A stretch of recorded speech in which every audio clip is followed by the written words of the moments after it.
മലയാളത്തിൻ്റെ പ്രിയപ്പെട്ട ഇഷ്ടം, നമ്മുടെ എല്ലാം പ്രിയപ്പെട്ട ഷീലാമ്മ. ഇന്ന് വളരെ വലിയ ഭാഗ്യമുള്ള ദിവസമായിട്ട് ഞാൻ കരുതുന്നു. ഇന്ന് ഷീലാമ്മയെ നമ്മളോടൊപ്പം കിട്ടിയതിൽ ഒരുപാട് സന്തോഷം. ആൻഡ് അഭിനന്ദനങ്ങൾ ആദ്യമേ നേരെയാണ് ഷീലാമ്മ. കാരണം ഇന്ന് ഒരു പുരസ്കാരം വാങ്ങാൻ വേണ്ടിയിട്ട് വന്ന സമയത്താണ് നമ്മൾ മീറ്റ് ചെയ്തത്. അപ്പോൾ ആദ്യമേ പ്രേം നസീർ പുരസ്കാരം ഇത്തവണ കിട്ടിയതിൽ എല്ലാവിധത്തിലുള്ള അഭിനന്ദനങ്ങളും നേരുന്നു. സുഖമായിരിക്കുന്നോ?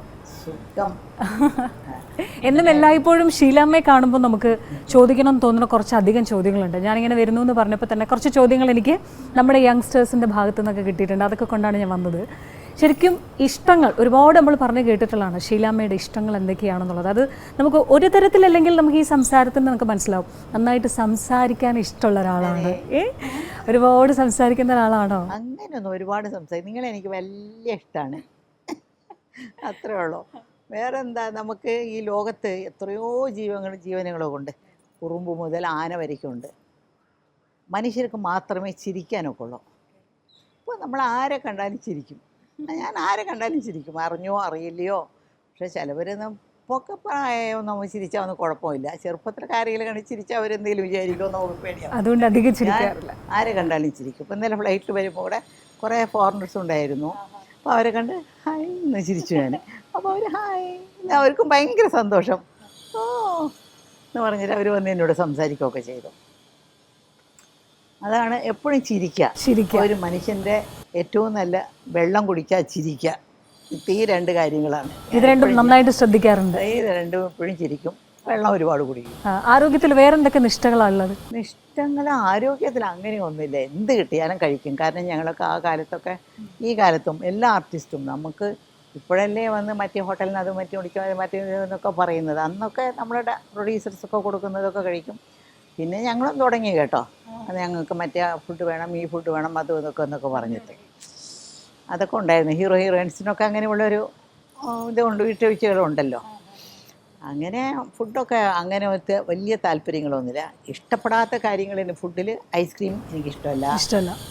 പിന്നെ ചോക്ലേറ്റ്സ് കഴിക്കുകയില്ല. മധുരം അപ്പോൾ കുറച്ച് കുറവാണ്. മധുരം, ലഡ്ഡു, മൈസൂർ പാക്ക്, ജിലേബിയൊക്കെ എനിക്ക് വലിയ ഇഷ്ടമാണ്. പേസ്ട്രീസ് ഒന്നും ഇഷ്ടമല്ല എനിക്ക്. ഓക്കെ, ഐസ്ക്രീം ഉൾപ്പെടെ പേസ്ട്രീസ് ഐസ്ക്രീം കഴിക്കത്തില്ല, എനിക്കിഷ്ടമല്ല. ഐസ്ക്രീം ഇഷ്ടമല്ല. അങ്ങനെ ചില ഇഷ്ടപ്പാടുകൾ അങ്ങനെ ജനനേ ഉള്ളതെന്നല്ലാതെ ഇത് സൗന്ദര്യം നോക്കാനോ അല്ലെങ്കിൽ അങ്ങനെയോ ഒന്നുമില്ല. ചുമ്മാ ഇഷ്ടമുള്ളത് കഴിക്കും, അത്ര. കിട്ടിയ സൗന്ദര്യത്തിൽ ഭയങ്കര ഹാപ്പി ആയിട്ട് അതിനെ പൊന്നുപോലെ കൊണ്ടുപോകുന്നു അല്ലേ? അതിനെ ചിരിക്കുന്നു എന്ന് പറഞ്ഞപ്പോൾ തന്നെ എല്ലാവർക്കും, ലോകത്തെ എല്ലാവർക്കും ഒരു സൗന്ദര്യമുണ്ട്. എത്ര നമ്മൾ വിചാരിച്ച് നോക്ക്. നമ്മൾ വിചാരിക്കും എന്തൊരു വൃത്തികേടാൻ കാണാം, പക്ഷെ നോക്ക് അവർ എന്തോ ഒരു സൗന്ദര്യം ഉണ്ടാവും. അവരുടെ മൂക്കോ വായോ അല്ലെങ്കിൽ ചിരിക്കുന്ന രീതിയോ നടക്കുന്ന രീതിയോ സംതിങ് അവരുടെ ഒരു സൗന്ദര്യം ഉണ്ടാവും. സൗന്ദര്യമില്ലാതെ ദൈവം ആരും ഉണ്ടാക്കിയിട്ടില്ല. എല്ലാവർക്കും സൗന്ദര്യമുണ്ട്. ഒരു ചെറിയ ഒരു പാറ്റയ്ക്ക് അല്ലെങ്കിൽ ഒരു പുഴുപൂച്ചയ്ക്ക് വരിക്കും ഒരു സൗന്ദര്യം. ഇങ്ങനെ പോകുമ്പോൾ നമുക്ക് കാണുമ്പോൾ എന്ത് ഭംഗിയാണ്. അതിന് വരയ്ക്കും സൗന്ദര്യം കൊടുക്കുമ്പോൾ മനുഷ്യർക്ക് കൊടുക്കാതിരിക്കുമോ? മനുഷ്യർ വന്ന് ദൈവത്തിൻ്റെ വേറൊരു പ്രതിനിധി എന്നല്ലേ പറയുന്നത്. അപ്പോൾ അവർക്കും സൗന്ദര്യമുണ്ട്, എല്ലാവർക്കും സൗന്ദര്യമുണ്ട്. ശരിക്കും ഷീലാമ്മ പറഞ്ഞ പോലെ മുമ്പ് ചിരിക്കാൻ ഇച്ചിരി ആരെങ്കിലും എന്തെങ്കിലും വിചാരിക്കുമോ എന്നൊക്കെ വിചാരിച്ചിട്ട് ചിരിക്കാൻ ഇത്തിരി മടിയായിരുന്നു. പക്ഷെ ഇന്നങ്ങനല്ല. അപ്പോൾ സ്വാതന്ത്ര്യം അന്നത്തേനേക്കാൾ ഇന്നാണെന്ന് തോന്നുന്നു. പിന്നെ ഇന്നാണോ എനിക്ക് ഭയങ്കര സ്വാതന്ത്ര്യം. എവിടെ വേണമെങ്കിലും തനിച്ചു പോകുന്നത്. ഞാൻ തനിച്ചാണ് വന്നിരിക്കുന്നത്. കാരണം ഒരു അങ്ങനെ വരേണ്ട ഒരു ചുറ്റുപാട് വന്നു. തനിച്ചാണ് ഞാൻ വന്നിരിക്കുന്നത്. തനിച്ചാണ് ഹോട്ടൽ മുറിയിൽ താമസിക്കുന്നത്. അപ്പോൾ ഞാൻ പണ്ടൊക്കെ വന്ന മുതൽ മറ്റേ ചന്ദ്രമുഖി എന്നൊരു പടത്തിൽ അഭിനയിച്ചില്ല. ആ പടം വരയ്ക്കും ഞാൻ ഒരാളില്ലാതെ എൻ്റെ റൂമിൽ ഒരാളുണ്ടാവണം കിടക്കാൻ. എൻ്റെ കൂടെ എൻ്റെ മെയ്ഡ് ഉണ്ടാവണം.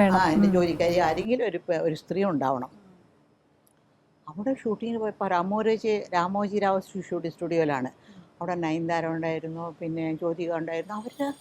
അവരൊക്കെ ചെറിയ കൊച്ചു പെൺപിള്ളേർ. അവരൊക്കെ ആരുമില്ല, അവർ തനിച്ചാണ്. അവരുടെ മേക്കപ്പ് മാനുണ്ട്, ഡ്രസ്സറുണ്ട്, അവരൊക്കെ വേറെ അവിടെ തന്നെ വേറെ ചോദിച്ചു, ഇവർ വരയ്ക്കും ഒറ്റയ്ക്കാണല്ലോ താമസിക്കുന്നത്.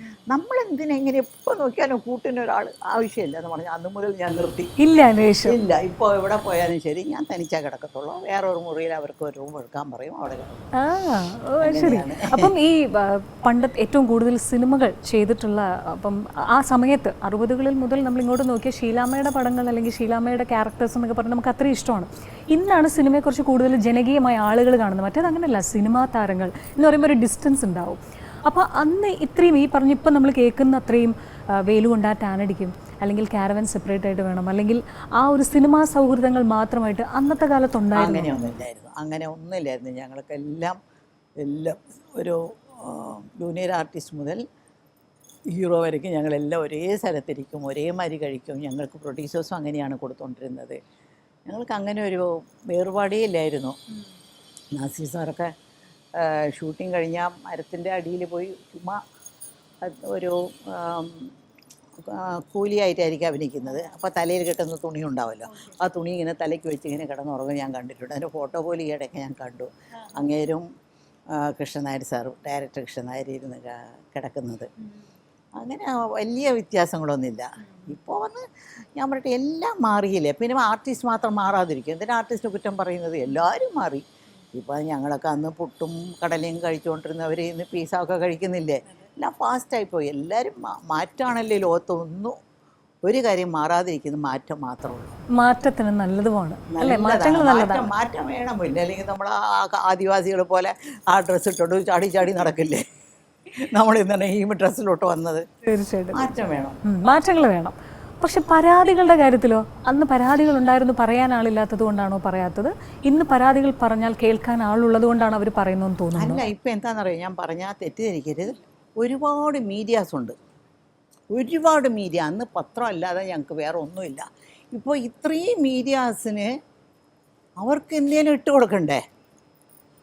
ഇപ്പോൾ കുറേ അതുകൊണ്ട് അവർക്ക് എന്തെങ്കിലും ഇങ്ങനെ ഇട്ട് കൊടുത്താലേ മീഡിയ അത് പിടിക്കും ഇത് പിടിക്കും. ഒരു കാര്യം നടക്കുമ്പോൾ ആ ഒരു കാര്യം വരയ്ക്കും. ഇതാണ് ലോകത്ത് വെച്ച് ഏറ്റവും വലിയ പാവം, ഏറ്റവും വലിയ കാര്യം എന്ന് പറയും. അടുത്തൊരു കാര്യം വന്ന ഉടനെ അത് മറന്നു, അടുത്ത കാര്യത്തിൽ ചാടും. മീഡിയാസിന് വേണ്ടിയാണ് ഇപ്പോൾ ഉള്ള. നമുക്ക് വാസ്തവത്തിൽ പോലീസിനേക്കാളും അവരെക്കാളും ഇവിടെ അച്ഛനമ്മയേക്കാൾ പേടി ഇപ്പോൾ മീഡിയാസിനാണ്, എല്ലാ ആർട്ടിസ്റ്റിനും. അത് യങ്സ്റ്റേഴ്സിനൊക്കെ വലിയ പേടിയാണ് വാസ്തവത്തിൽ. അവരെയൊക്കെ ഭയങ്കര സങ്കടം തോന്നും വാസ്തവത്തിൽ.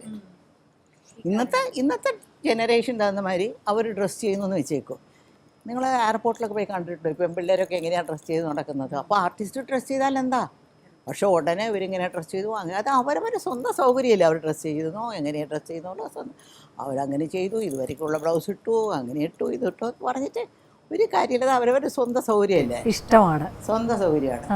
അന്ന് പണ്ടൊക്കെ വന്ന് പെണ്ണുങ്ങൾ ആരും സ്കൂട്ടറിൽ പോയില്ല, ആരും ജോലിക്ക് പോയില്ല, വീട്ടിൽ തന്നെ ഇരിക്കും. ഇപ്പോൾ സ്കൂട്ടറിൽ പോകണം, ഹാവ് ടു ഗോ, സ്കൂട്ടറിൽ പോകണം. അപ്പോൾ അവർ ജീൻസ് ഇടും.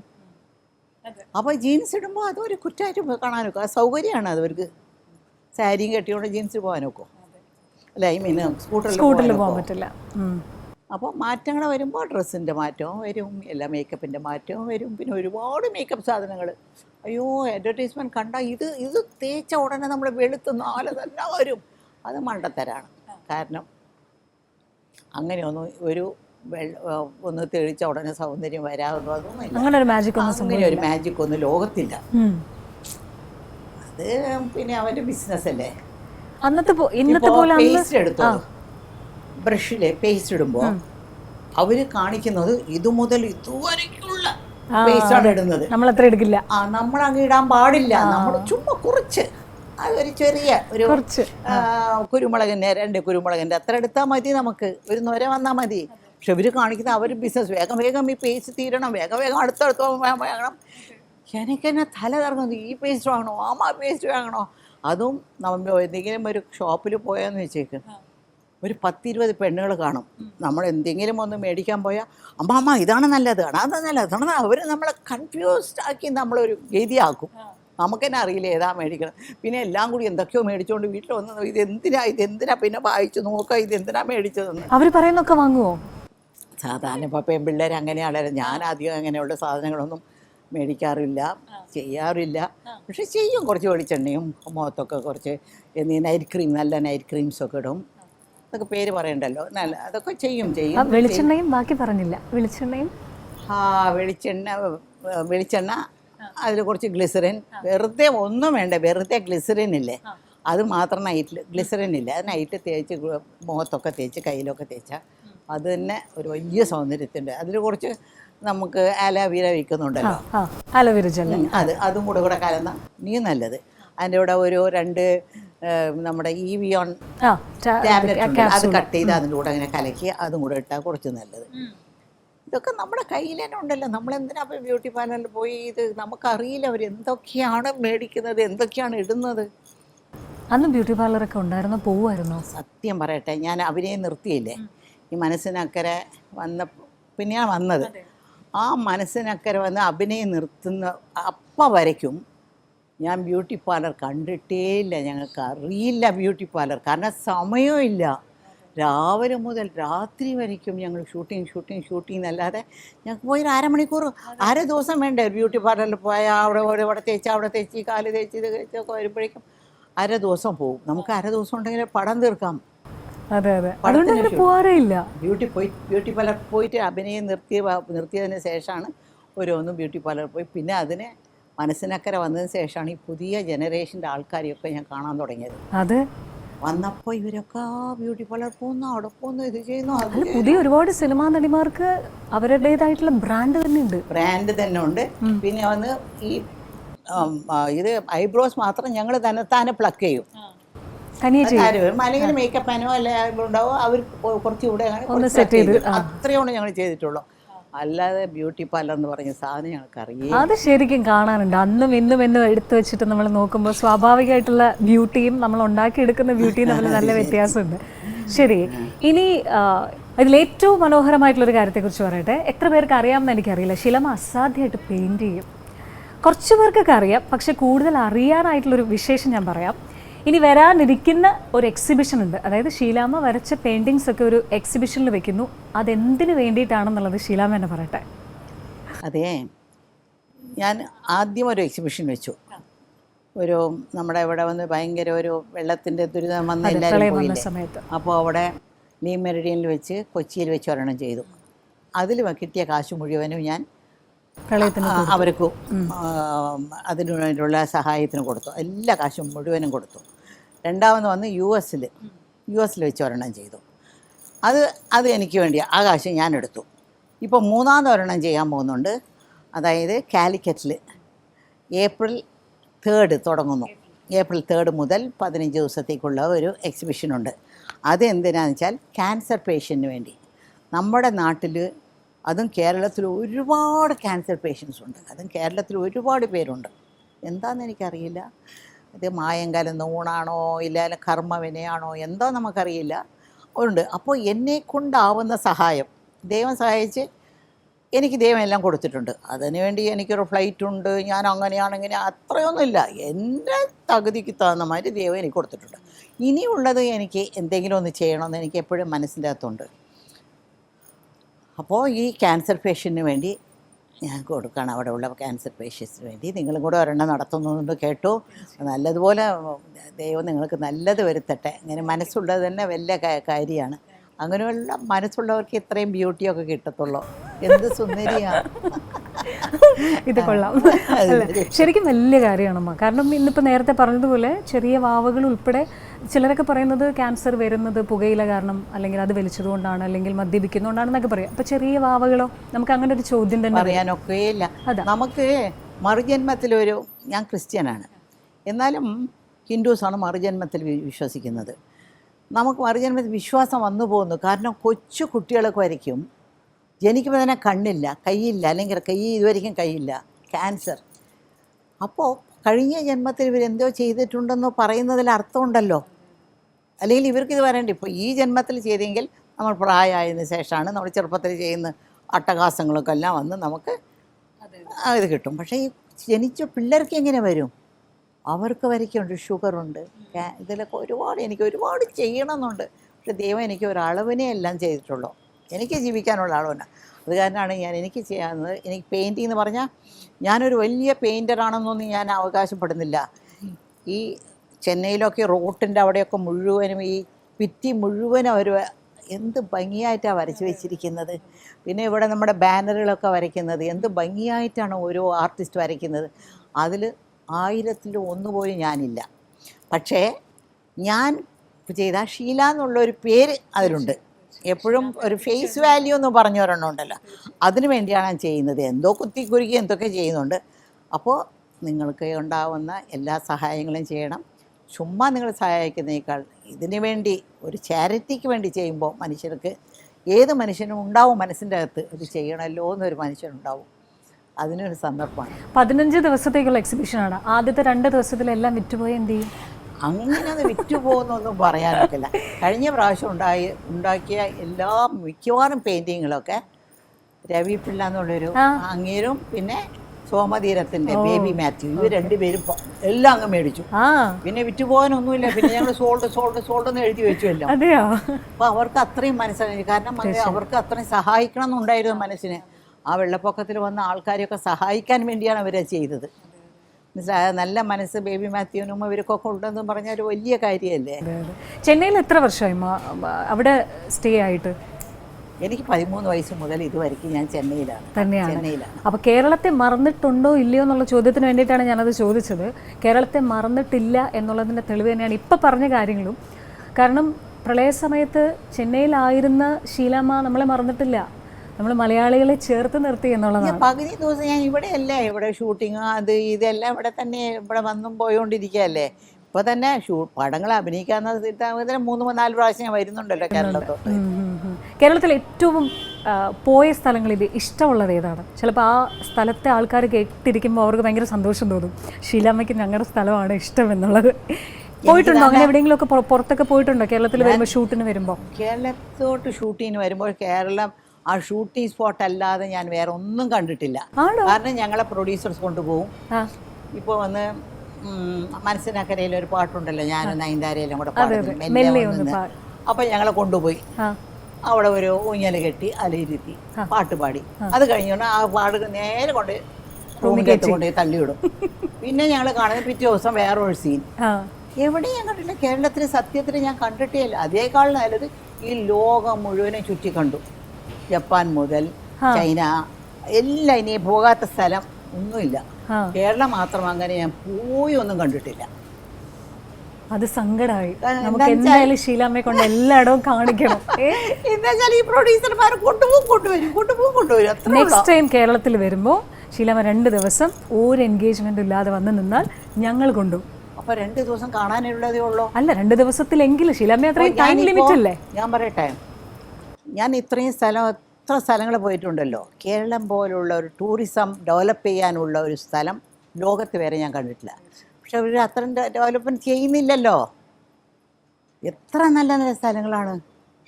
ഷൂട്ടിങ്ങിന് പോകുമ്പോൾ ഞാൻ കണ്ടത്. ഞാൻ ഇതിനു വേണ്ടി പോയതല്ല, ഞാൻ ഷൂട്ടിങ്ങിന് പോയി നല്ല നല്ല സ്ഥലത്തല്ലേ കൊണ്ടുപോകുള്ളവർ. അപ്പം കൂടെ നമ്മൾ ഷോട്ട് റെഡി ആവുന്നവരിക്കും നമ്മളിങ്ങനെ നോക്കും, അങ്ങനെ നോക്കില്ലേ. അപ്പോൾ ഞാൻ കണ്ടതിൽ വെച്ച് ഏറ്റവും നല്ല ഡെവലപ്മെൻറ്റ് ചെയ്യാവുന്ന നമ്മുടെ കേരളം.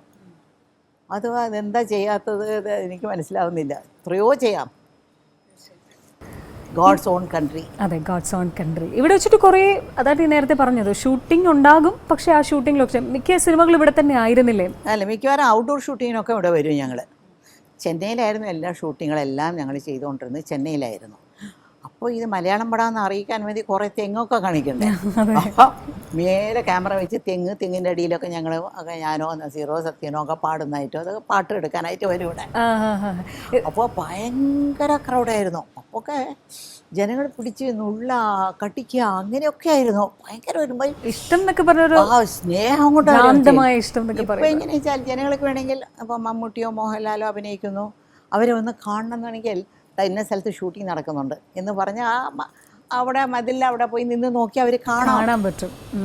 ഞങ്ങളെ കാണാൻ പറ്റില്ലല്ലോ, ഞങ്ങളെല്ലാം ചെന്നൈയിലല്ലേ. ഇനി ചെന്നൈയിലോട്ട് വരണ്ടേ കാണണമെങ്കിൽ.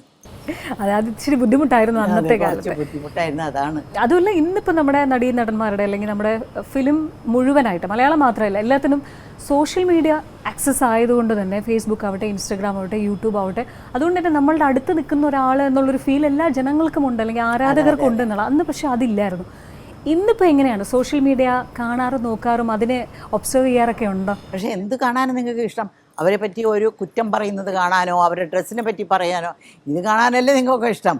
അവർ വീട്ടിലിരുന്ന് പ്രാർത്ഥിച്ചു, അവർ പോയി അമ്പലത്തിൽ പോയിട്ട് ഒന്ന് പറഞ്ഞാൽ നിങ്ങൾ കാണോ? കാണത്തില്ല. അവരും ഒരു ഡ്രസ്സ് ഇട്ടുകൊണ്ട് ഇങ്ങനെ നടന്നു, അവരുടെ ബാക്ക് ഇങ്ങനെയുണ്ട്, ഫ്രണ്ട് ഇങ്ങനെയുണ്ട്, ബാക്ക് അങ്ങനെയൊക്കെ അത് കാണാനല്ലേ നിങ്ങൾക്ക് കുറച്ച് പേര്.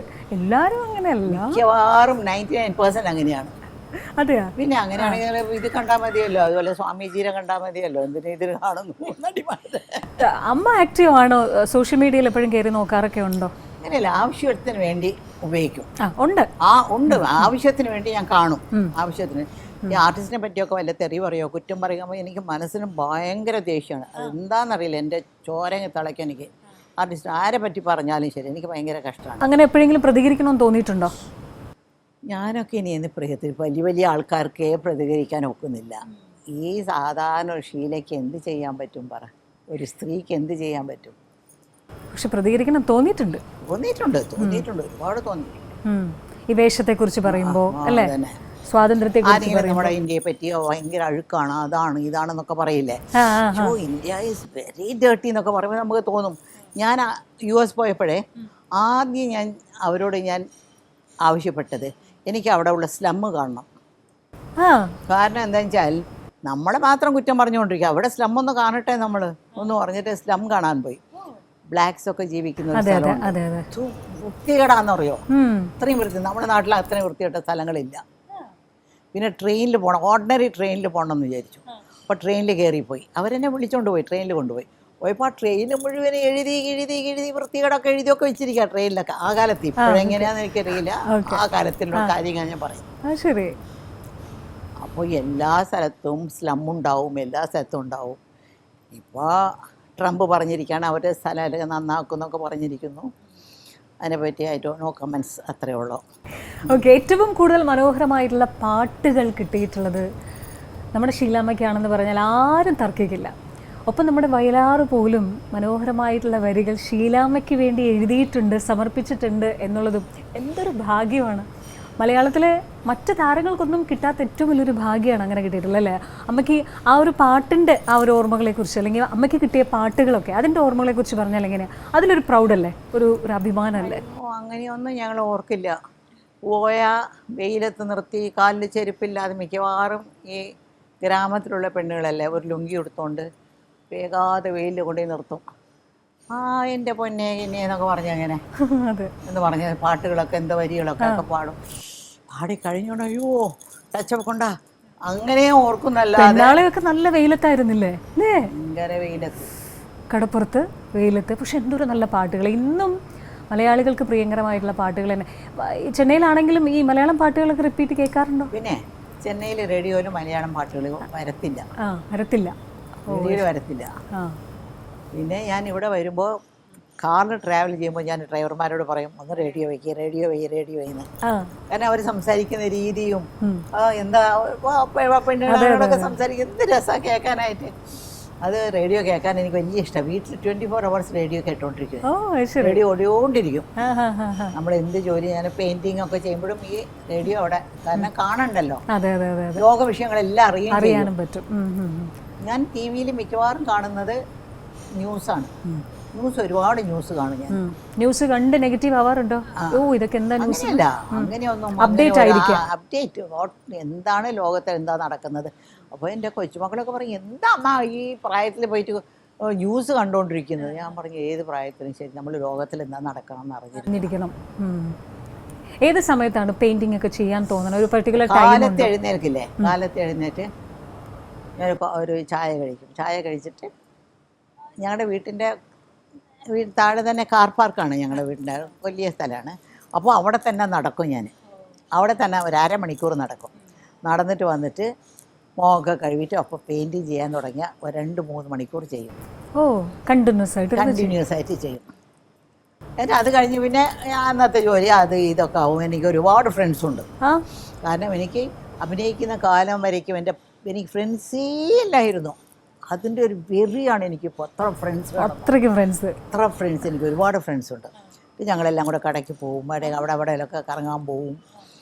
ഒന്നുമില്ലെങ്കിൽ മോർണിംഗ് വാക്കില്ലെങ്കിൽ ഞങ്ങൾ വല്ല മാലിൽ പോവും. അവിടെ പോയി ഇങ്ങനെ നടക്കും. അത് നല്ല AC ഉണ്ടല്ലോ, 4-5 പേര് ഒരുമിച്ച് സംസാരിച്ച് ഓണ്ടിങ്ങനെ നടക്കും.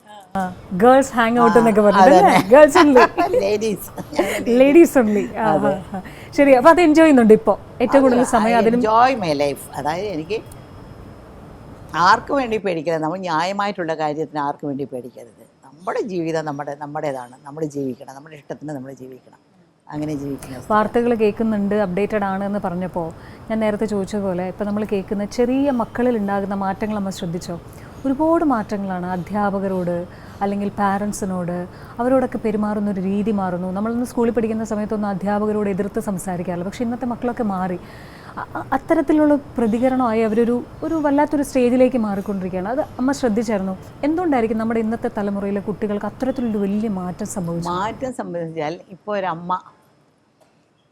എൻ്റെ അറിവിൽപ്പെട്ടതാണ്. ഒരമ്മ വന്ന് കുക്കിംഗ് ചെയ്യാണ്. ഈ കൊച്ചു കിടന്ന് കരയുന്നു, ഒരു 3-4 വയസ്സ് കൊച്ച്. ഉടനെ അതിൻ്റെ കയ്യിൽ ആ ഇതല്ലേ ഫോണ് അതിട്ട് കൊടുത്ത് ഒരു കാർട്ടൂൺ ഇട്ട് കൊടുത്ത് കൊച്ചു കണ്ടുകൊണ്ടിരിക്കും. അത് 4 വയസ്സാകുമ്പോൾ വേറെ ആയ കൊടുക്കും. 5 വയസ്സോ 6, 10, 15 വയസ്സാകുമ്പോൾ എന്താവും? സത്യം, ദേ നോ ഓൾ വേൾഡ്. നമുക്കൊക്കെ 15 വയസ്സൊക്കെ അറിയാത്തത് ഇപ്പോൾ ഒരു 5 വയസ്സ് കൊച്ചിനറിയാം. So they up to date. ഇന്ന് അവരൊക്കെ ചെയ്യുന്നതെന്ന് പറഞ്ഞാൽ അതാണ് ലോകം. ഫോൺ അഡിക്ഷൻ കുഞ്ഞുങ്ങൾക്ക് കൂടുന്നുണ്ട്. അഡിക്ഷനാണ്, അത് മാറ്റാനൊക്കത്തില്ല. ശരി, ഇനി പുതിയ സിനിമകൾ, ഏറ്റവും പുതിയ സിനിമകളിലേക്ക് വരുമ്പോൾ എല്ലാം ഇപ്പോൾ പലതരത്തിലുള്ള നമ്മൾ ഇൻ്റർനാഷണൽ ലെവലിലേക്ക് നമ്മുടെ മലയാള സിനിമ കേൾക്കുന്ന അത്രയും തരത്തിലുള്ള വയലൻ്റ് ആയിട്ടുള്ള അല്ലെങ്കിൽ വയലൻസ് ഉൾപ്പെടുന്ന മൂവീസ് ഉൾപ്പെടെ നമ്മുടെ മലയാള സിനിമയിലുണ്ട്. നമ്മൾ കണ്ടോ പുതിയ റീസെൻ്റ് ഏതെങ്കിലും മൂവീസ്? എല്ലാ റീസെൻറ്റ് മൂവിയും കാണും ഞാൻ. എനിക്കിവിടെ ഒരു 5 പയ്യന്മാർ ഫ്രണ്ട്സ് ഉണ്ട് എനിക്ക്. അതിൽ ഒരു പെണ്ണും 5 പയ്യന്മാരും. ഇവരെല്ലാം പല പല സ്ഥലത്ത് ജീവിക്കുന്നവരാണ്. ഇവരുടെ അടുത്തൊക്കെ ഞാൻ വളരെ ഇങ്ങനെ ആൾക്കാരെ കാണാൻ പോകുന്ന സ്ഥലത്ത് അവിടെ അങ്ങനെ ഒരു പ്രേക്ഷകരായിട്ട് വന്നവരെൻ്റെ വളരെ ക്ലോസ് ആയതാണ്. അപ്പോൾ അവരോടൊക്കെ ഞാൻ ചോദിക്കും, ആ പടം ഇങ്ങനെ ഓടി, എന്തുകൊണ്ട് ഓടിയില്ല, എന്താണ് ആ പടത്തിൻ്റെ പ്രശ്നം, എന്താണ് തിയേറ്റർ ഓടിയില്ല. ഒരു പടം വന്നവർ പറഞ്ഞു, അമ്മ പടം റിലീസായി, വെള്ളിയാഴ്ച റിലീസായി. ശനിയാഴ്ച പടം കാണാൻ പോയപ്പോൾ ആ തിയേറ്റർ ഓണർ പറഞ്ഞു, അമ്മ അല്ല സാർ 8 പേരുണ്ടെങ്കിലേ പടം ഓട്ടിക്കാനൊക്കെ ഉള്ളൂ, ഒരാൾക്ക് വേണ്ടി ഞങ്ങളെ പടം ഓട്ടിക്കില്ല എന്ന് പറയുന്നു. ആളില്ല. അതൊരു പക്ഷേ നല്ല പടമായിരിക്കും, പറയാനൊക്കെ. ഞാൻ പറയട്ടെ, ഈ പടം എന്തിനു കൊള്ളാം എന്ന് പറയരുത്. ഞാൻ എപ്പോഴും പറയും, കാരണം 100കണക്കായ പേര് ജോലി ചെയ്യുന്നതാണിത്. എത്ര പേർക്ക് ഇത് ചോറ് കൊടുക്കുന്നു. അറ്റ്ലീസ്റ്റ് പുറത്തുള്ളവരൊക്കെ പറയട്ടെ, നമ്മുടെ സിനിമയിലുള്ളവർ തന്നെ പറയാൻ പാടില്ല. ഈ മീഡിയയിൽ നിങ്ങളെയും പറയാം, നിങ്ങൾക്ക് മീഡിയയിലുള്ള ആൾക്കാർ നിങ്ങൾ പറയാൻ പാടില്ല. എത്ര ആൾക്കാരാണ് ഇതുകൊണ്ട് ജീവിക്കുന്നത്? കൊള്ളില്ല. ഒരു ക്യാമറാമാൻ, ഒരു ലൈറ്റ് ബോയ് മുതൽ പ്രൊഡ്യൂസർ വരയ്ക്ക് ഇതുകൊണ്ട് ജീവിക്കുന്നവർ എത്ര പേരാണ്? എന്തോ ഒരു തെറ്റ് എവിടെയെങ്കിലും തെറ്റിപ്പറ്റി പോകും. ആരെങ്കിലും ഒരു പടം പൊട്ടണമെന്ന് പറഞ്ഞാൽ ആരെങ്കിലും എടുക്കുമോ?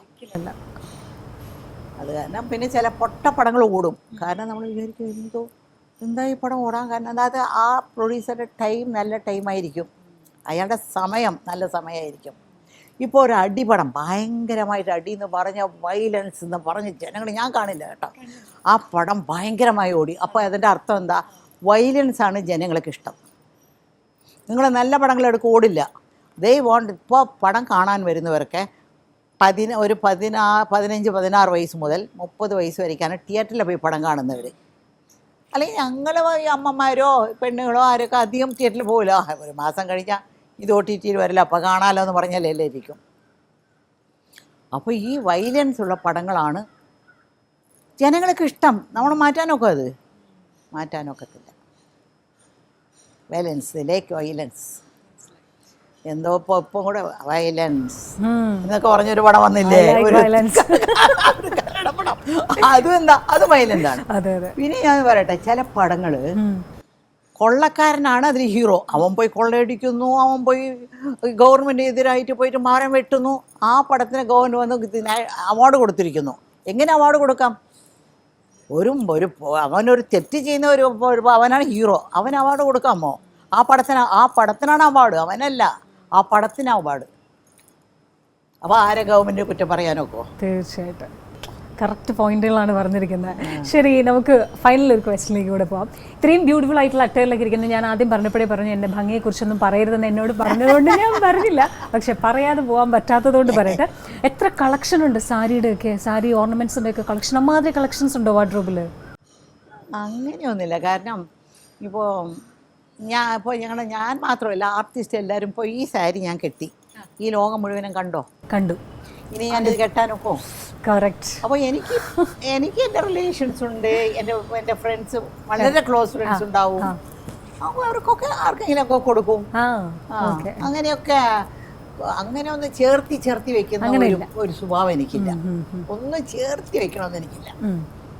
ഇത് നാളെ പോയത് ആരാർക്കോ, ഇതെന്തിനാ നമ്മൾ നമ്മുടെ കയ്യിലും നാളെ മറ്റൊരാളുടെ കയ്യിൽ തന്നെ അത്രേ ഉള്ളൂ. എൻ്റെ ഉന്നടിയത് നാളെ മറ്റൊരുവരുടെയും. ഇനി അടുത്ത് വരുന്നുണ്ട് ഏതെങ്കിലും മലയാള സിനിമയിൽ പേര് കഥയൊക്കെ പറയുന്നുണ്ടെന്നേ. ഈ വെയിലത്തൊക്കെ നിൽക്കണോ, എന്തിനാ അട്ടപ്പാടിയിൽ പോയി ഒരു മലയുടെ മേലെ പോയി ഒരു 15 കിലോമീറ്റർ ഇങ്ങനെ ഒറ്റയ്ക്ക് പോകണമെന്നൊക്കെ ഈയിടയ്ക്ക് ഒരു കഥ പറഞ്ഞു എന്തെങ്കിലും വയ്യാതൊന്നും വയ്യ.